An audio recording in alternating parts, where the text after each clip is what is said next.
Hi, editing Anna here. Just to make some quick announcements to this video. Firstly, I made a small spelling error in my script. So later in the video, you are going to hear me say the word Neumes. That is incorrect. It's actually Neumes, spelled Neumes, not UE. Sorry. Secondly, I wrote the script very passionately. So passionately that I misrepresented what I am arguing against. The only reason I'm not completely redoing the video is because my argument still stands pretty solidly with this change. So just to be clear, we're talking about music tuned to A432, not that exact tone specifically. I will misspeak that a few times, so just be aware of that. So I just saw an interesting video on Instagram the other day. So music used to be tuned to 432. We talk about Hertz all the time. Please don't hurt me. The Nazis, Yeah. for their propaganda programs, tuned it to 440 because it was more applicable to, I forget the exact wording, but it made your brain more susceptible to iconography or to Brainwashing. Propaganda, Yeah. brainwashing, manipulation. Suggestion, I think is the word I was looking for. And so now we tune all our music to 440 because of that. I can't. Yeah. Well, that's strange. It's very strange. Proof of the manipulation. We often talk about how we think we're so free. We're not free. And we're not. We're very controlled. What the fuck? I have so much to say about this absolutely wild conspiracy theory. But firstly, hi! If you don't know me, my name is Anna. I have this YouTube channel as a place where I can come and talk about things that interest me and give me something creative to do outside of my normal day and job and life. If you happen to be wondering what makes me so passionate or even qualified to talk about this, let's be honest, innocuous theory, well, I grew up with music heavily being involved in my life. I could read music at the age of 4 before I could read actual words. I started playing the piano at 7, started singing in choir at age 9, started the violin at 10, learned a smattering of other instruments along the way like the viola, cello, some percussion instruments like marimba, bells, etc. before going to university to get my bachelor's in music production. I can read both treble and bass clef, as well as general reading comprehension of the moving alto clef, have studied music theory, composition, audio recording, and I'm currently in not just 1, but 2 local symphony orchestras. So yes, I need to talk about this. Let's start off with some context. First, the things I am about to talk about have to do with European-based or Western-based music history. Any music inventions from Eastern countries is a completely different historical ballgame that I respectfully will not be touching, as my knowledge is almost non-existent. 2, any history and explanations that I give are going to be oversimplified, just so you can get a general idea. I'm not here to deliver a 3-part Mel Bay documentary series. I'm just trying to debunk a conspiracy. However, I will have my sources down below so you can peruse at your own leisure. Lastly, I am not here to tell people and musicians what tone is right. Believe it or not, for anyone who isn't a musician or musically inclined, but when it comes to tuning notes, there are preferences among people based on personal reasons. Usually that reason being that it sounds better to them or it's more historically accurate. While A440 is the official standard measurement for all tuning implements, and therefore most musical groups who use standard tuners, that doesn't mean that it's a complete and steadfast rule. One of the most infuriating things about being a musician is that there is no wrong way to play music, and that includes the tuning of instruments. Almost anything goes in the musical world, and it's really just so fucking annoying sometimes. I have no problem with someone choosing a tone that is essentially a little flat or sharp to the standard, but what I do have a problem with is this other little tidbit. The Nazis, Yeah. For their propaganda programs. The Nazis. Yeah. For their... The Nazis. The Nazis.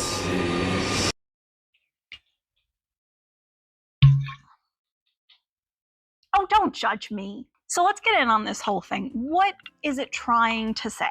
The conspiracy goes that Nazi Germany tricked people into standardizing the tuning A440 because the frequency could manipulate people's brains via sound waves into being more susceptible to being okay with or committing acts of violence or war crimes. It makes people feel angry, irritated, and just not like themselves. The conspiracy also alleges that A432 is the more natural frequency pattern and is supposed to help with healing, meditation, and relaxation. It's supposed to be soothing. Let me start off with the obvious. This is absolute horseshit. There is absolutely no scientific evidence that certain singular tones or frequency can elicit anything from us emotionally, much less manipulate brainwave patterns to change our personalities and moral compass. Nor is there any historical evidence that would even suggest the Nazis had anything to do with the standardization. Hi, me again. So while there is still absolutely no evidence supporting the whole A440 brainwashes you conspiracy, there was a very small experiment done comparing music that was tuned to those frequencies and seeing if it lowers healthcare workers' stress levels. I have linked that particular article below for you to peruse if you wish. I will say the be-all, end-all of the experiment was that the experiment would need to be done on a much larger scale as there were too many variables left accounted for, and the pool part of participants was only like 54 people.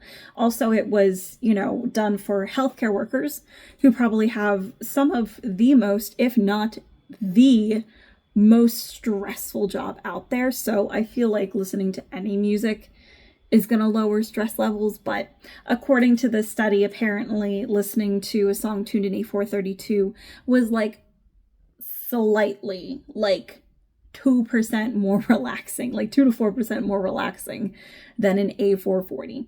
So, and again, it was only 54 people in a very specific thing. So honestly, I don't really think that the experiment has a lot of merit to it. I really don't think it has a whole lot going for it, but I'm also not going to sit here and say that there are no studies done, because there have been studies done, and I'm not going to discount that because that would be insincere, and that's not the point of this video. So just to let you know, if you want to read it, it is down there. But that was basically what it was about. But because I'm not about misinformation and just spreading whatever I feel like because it sounds like it could be real, let's fully break down how false the conspiracy really is. First thing we need to talk about is, what does A440 mean? Actually, well, A means the note letter that this tone is designated as represented. The musical alphabet consists of 7 letters that just repeat themselves over and over and over again. The number 440 is the measurement of that particular tone in hertz, H-E-R-T-Z, which is a unit of frequency equal to 1 cycle per second. Hertz is used to measure a lot of things, which is why the official definition is pretty basic. In layman's terms for music, however, that means that 440 cycles, or sound waves, repeat in a single second. Sound waves are the visual representation of a sound moving through any medium, whether that be air, water, or even physical matter like walls. There's a link of a video I can find of someone who can explain this way better than I can if you are still confused or want a better explanation. But this is what they are talking about. A440 is just 440 repeating sound wave patterns per second. That means there's only an 8 sound wave difference per second between A440 and A432. I just want to repeat that. 8 waves per second. Now, if you were to listen to the two tones one after the other, more than likely you can't hear the slightly lower tone. Some might not, but most can. So I'm not saying that there's absolutely no discernible difference, because there is. But once again, I want to reiterate, it doesn't mean anything other than that 432 sounds slightly flat or maybe 440 sounds slightly sharp if you want to get into the semantics of it all. And I want to also mention that musical tones and musical notation have been updating and standardizing for over a millennium. Just as a quick history on that, let's talk about music notation and how it became what it is today. Back in ye olden days, with a few sources stating that it all started with the ancient Greeks, those overachieving know-it-alls, music notation was nothing like we know it today. Most songs were passed on by simply listening, which certainly hasn't changed. But we're not going to talk about the Greeks. All their stuff is more math related, and I've already talked about math enough with Hertz. So we're going to skip to the 7th century AD, and I'm letting you know now. The music and general terms for composer and vocalist are exclusively going to be about monks or other possible religious figures. About 99% of European music composition and notation for a very long time was only used in religious music. Just keep that in your head as I keep going. So, in 650 AD, a man named Saint Isidore, who was getting real sick and tired of forgetting how a piece of music was sung because there was no way of writing it down, invented the earliest form of musical notation called Neumes. Neumes wasn't really anything so strict as a specific note on a staff like today, but more a series of waves and lines over top some lyrics that gave a general guide to how the words should be sung. For instance, see, they had these waves along the top of the lyrics, which was meant to showcase how the vocalist was supposed to sing every section. A squiggle sort of wave meant an oscillating note, and then it swoops up, meaning that the vocalist needs to go higher before it suddenly drops down and starts gliding back up. This was significant, as it did make music easier to remember or figure out without needing someone else to sing it to you. Technically. But while the general idea with Neumes was an amazing concept and innovation in the music world, there was a lot. So much room for error and interpretation. That jump down that I mentioned before, that's a pretty big jump. That can mean an octave to someone like me, but to someone else, that might only mean a perfect fifth, or a major 6th note drop, which could completely change the rest of the piece. Or how about that squiggle? Is that meant to be a minor 2nd? A major 3rd? It's meant to be small, but just how small of an increment? Not to mention, I'm using modern terminology by saying major and minor, or 2nds and 5ths. This kind of terminology didn't exist back then. So there was very little that could be done to make the composer's intentions clear enough that the song could remain consistent among all of the people that used this music. This kind of musical form is called the Gregorian chant. You might be familiar with that name. It is one of the earliest forms/genres of written music that we know of, where composers genuinely tried to make their music more accessible and easier to pass around to other monasteries and places of worship.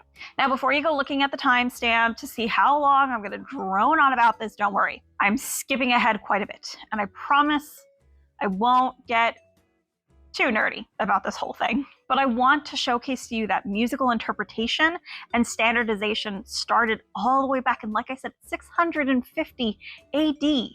But let's spark notes up to the 1800s real quick. At about 1033 AD, a monk named Guido d'Arezzo invented what will become modern solfege. If you don't know what that is, but you've seen Sound of Music, yes, you do know solfege. It's that do-re-mi song. He also invented a version of the modern musical staff and what will become the musical note. While no one knows for sure if he is the sole inventor of these concepts, he seems to be the only one named. Moving through from the 13th all the way to the 17th century, things kept changing little by little. New notes like the 8th note or the whole note, rests, and basic rhythms were all created. This is also the time when music stops being purely religious and secular music starts to make its entrance into the world. Then in the start of the 17th century, with orchestras and larger ensembles starting to become the hot thing to see, a new concept had to be made. So different clefs, time signatures, and dynamics were all slowly added into compositions so that the composer could confidently give instructions for how to properly play their pieces without having to physically be there to tell or show them. It's all about accessibility to the musicians and continuity for the masses that came to listen. And remember this, the big composers, players, and teachers throughout all this time were the ones coming up with these concepts, sharing them with other players, composers, and teachers. The things that made sense or that other people like stuck around. Everything else did not. Because at the end of the day, it was all collaborative. It's hard to really pinpoint a particular person after Guido who invented the next big change. It's not how musicians work. Remember how I said earlier that there's no wrong way of playing music? Because unlike science or math, where there's only one clear answer, music is a concept, a thought. Everything having to do with the advancement of music has to be collaborative. You have to have a majority of people come together and say, yes, that makes sense, or that sounds good, let's do that, to have any sense of order or continuity in the world of music. Which is where we get to the 1800s, where we have the most important collaboration, at least for the sake of this video. Now, I didn't really get into how it was decided that notes get what letter or the minute changes that were already happening throughout this time with tuning, because honestly, I've already let this history lesson go quite far, and I just want to get to the main portion. If you, for whatever reason, actually want to know more about this subject, I can try to see if I can link some good videos down below for you to check out. Okay.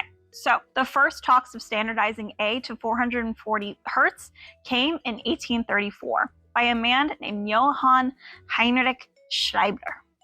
God, I hope I said that correctly. Who invented a little gizmo called a tonometer. Now, fun fact. A few decades later in the 1860s, a bunch of European countries at the time started using the French standard, who suggested using the pitch of A435, which was also backed by Austria. Yep. A435, not 432. Anyways, A440 was separately approved by the Society of German Natural Scientists and Physicians in the same year that Johann made the suggestion in 1834. And for anyone who needs a quick history note, Adolf Hitler wasn't born until 1889.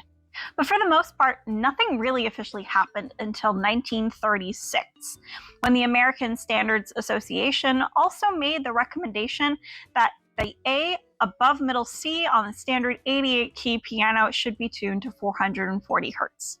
Once again, I'm going to repeat that. A department in the US of A were the ones who officially recognized this change in the 20th century. Not the Germans. Then in 1937, a wonderful man named Sir James Swinburne, fantastic name might I add, steps up to the plate in what is essentially the final argument in favor of this tone. Swinburne was an electrical engineer and an amateur musician. When he gave his lecture at the Royal Musical Association on what he called the ideal scale, he pointed out that 440 was the perfect tuning standard because it could be more easily synthesized and factored by electronic instruments. Now, when I say electronic instruments, I mean scientific instruments, not musical synthesized instruments. However, I can honestly deduce that if it weren't for Swinburne, our advancements in electric music would probably not be where it is today. Our electric pianos wouldn't sound as amazing as they do, and a lot of fully electronic or synthesized sounds would probably always sound mildly out of tune. And if I had to guess, that's probably what Johann also concluded when he invented his tonometer.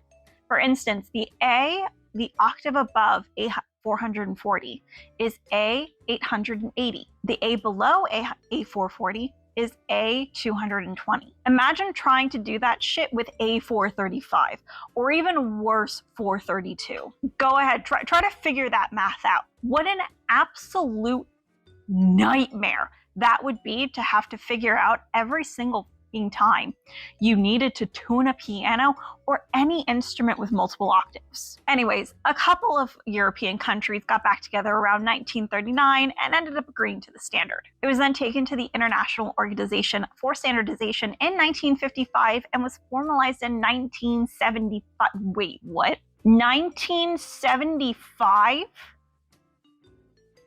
Wow, that is so much later than I thought it would be. Like I said earlier in the video, even though A440 is the standard now, there's still plenty of people who purposefully tune lower for older pieces from the 16th, 17th, or 18th century for a more authentic sound to what the composer would have most likely heard when they were writing it.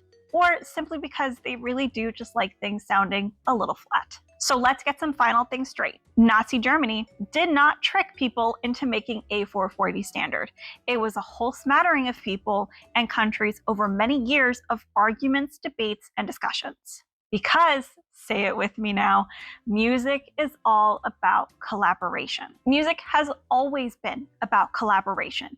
You can't trick musicians into accepting just anything. Trust me, we are stubborn as shit when it comes to what we like and don't like. At the end of the day, we have enough legitimate reasons to fucking hate Nazis.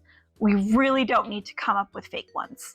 Thank you so much for watching. This has probably been one of the funnest videos I've gotten to write, research, and talk about to date. I am a true musician and music lover, and being able to talk in depth about something that means so much to me just is such a joy. If you would ever like me to talk about other music-related things, bad conspiracy theories, or anything else you think I might want to look into, let me know down in the comment section. Feel free to like the video or subscribe if you feel so moved or desire to do so, but it's okay if you don't. I'm a very sporadic poster on this site.